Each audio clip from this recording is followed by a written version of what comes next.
Әл-истиғана нимә була? Әл-истиғана ул ярҙам һорау. Ярҙам һорауҙың ике төрө бар. Беренсеһе Аллаһ ҡына башҡара ала торған эштәрҙә. Мәҫәлән, Ҡөрьән аяттарын ятлауҙа зиһенемде ас тип ярҙам һорау. Әгәр кеше улай тип башҡа берәүҙән һорай икән, ширк ҡылған була. Икенсеһе башҡаларҙың ҡулынан килә торған эштә ярҙам һорау.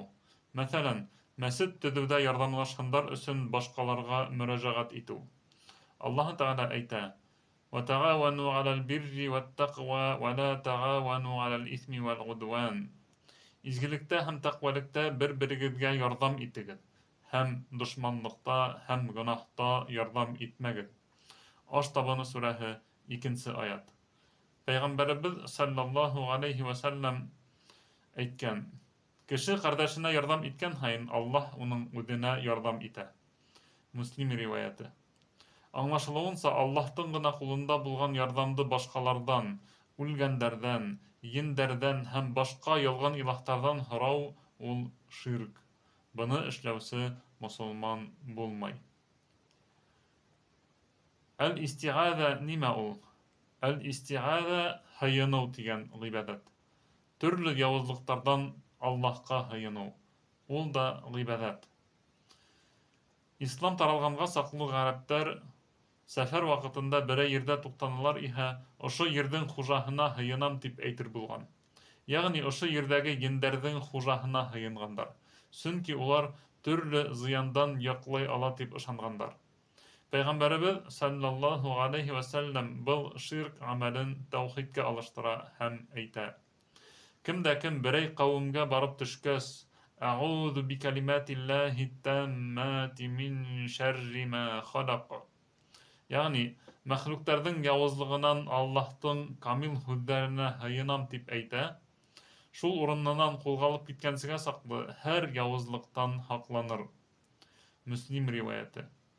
Ихлас, Фәләҡ һәм Нәс сүрәләрен уҡып, төрлө яуызлыҡтарҙан, күҙ тейеүҙән, сихырҙан, хөсөтлөктән, шайтан һәм ен ҡағылыуҙан һаҡланыу да Аллаһҡа һыйыныу, йәғни әл-истиғаҙа тигән ғибәҙәт була.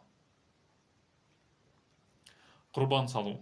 Ҡорбан салыу Аллаһҡа ғына бағышлана торған бөйөк ғибәҙәт. Ҡорбан салған ваҡытта кеше бер нисә төр ғибәҙәт үтәй. Тән ғибәҙәте. Теле менән бисмилләһ әйтә, ҡулы менән мал сала. Һәм бер нисә йөрәк ғибәҙәте. Аллаһты бөйөкләү, уның алдында үҙеңде түбәнһетеү. Унан әжер һәм бәрәкәт өмөт итеү. Ҡул инна салати ва нусуки ва мәхьяй ва мәмәти лилләһи раббил ዓаләмин. Әйт, ысынлап та минең намаҙым һәм тәҡвәлегем, тереклегем һәм үлемем Аллаһ ҡулында, ғаләмдәр Раббыһында.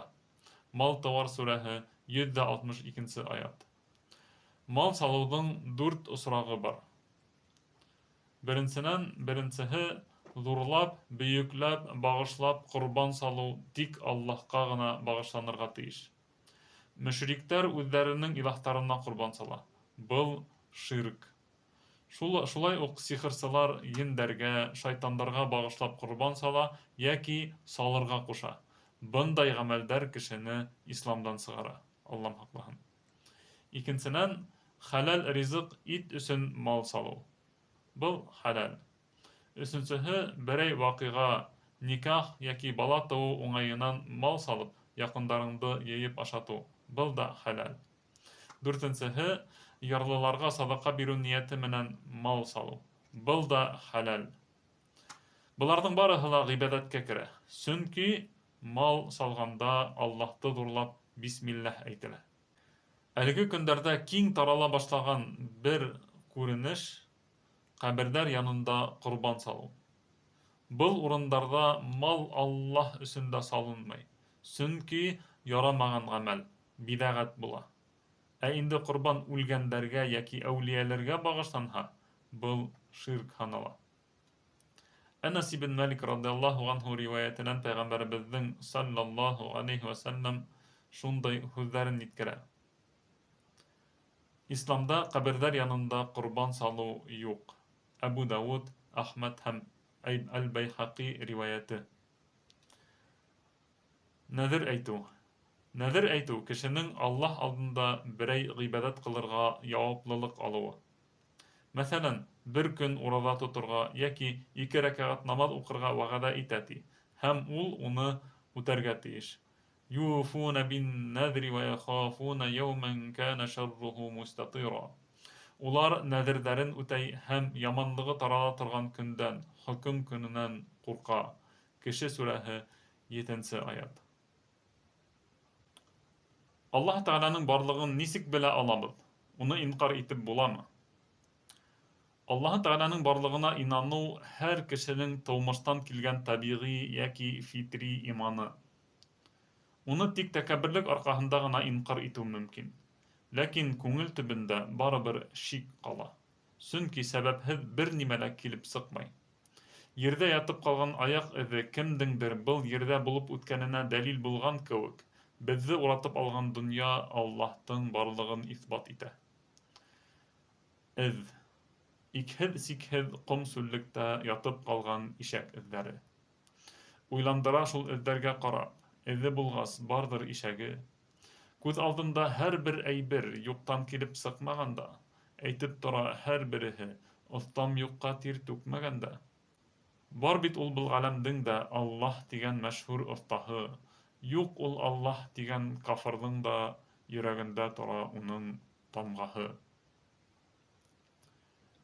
Кеше ниндәй маҡсат менән бар ителгән? Кеше шул маҡсаттан тайпыла аламы? Кешенең бар ителеү маҡсаты Аллаһҡа ғибәҙәт ҡылыу. Кеше шул маҡсаттан тайпыла алмай. Ләкин ғибәҙәт итеү затын үҙгәртеп, иң ҙур гонаһҡа, ширккә батыуы мөмкин. Кеше ғибәҙәт итеү өсөн бар ителгәс, әгәр ул Аллаһҡа ғибәҙәт итмәһә, икенсе бер ялған илаһҡа табынып йәшәйәсәк. Ялған илаһ ул һындар, планеталар, йондоҙҙар, хыял, теләк, хәмер, ҡәберҙә ятҡан үлеләр һәм башҡалар булыуы мөмкин. Быларҙың барыһының башында шайтан иблис ултыра. Шулай итеп, кеше йә Аллаһҡа ғибәҙәт итә, йә шайтанға табынып ғүмерен үткәрә.